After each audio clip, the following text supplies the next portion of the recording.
काल एक लेडीज आली होती माझ्याकडे. ती म्हणे, "मी नेहमी तुमचे स्टेटस पाहते WhatsAppला. छान असतात, तुम्ही मैत्रिणींबरोबर फिरायला जातात वगैरे.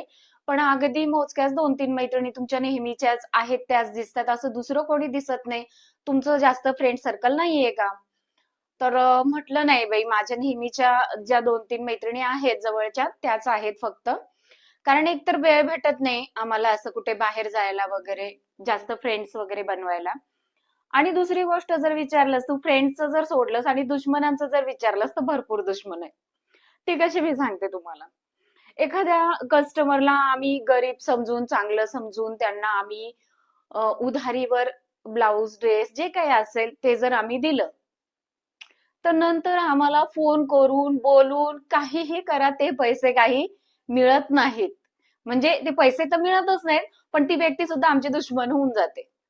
दुसरी गोष्ट, 4 ब्लाउज वेळेवर द्या आणि एका ब्लाउजला जर उशीर झाला तर ती 10 लेडीजला हेच सांगते की ती बाई लवकर ब्लाउज देत नाही, ती बाई लवकर ब्लाउज देत नाही.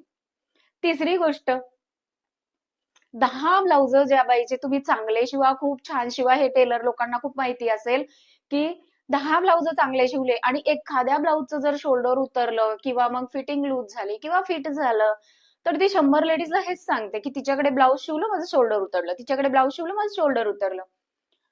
हे टेलर लोकांना चांगलंच माहिती असेल आणि अशाच पद्धतीने आमची ना दुश्मनांची यादी खूप मोठी असते आणि फ्रेंड्स लोकांची यादी खूप छोटी असते.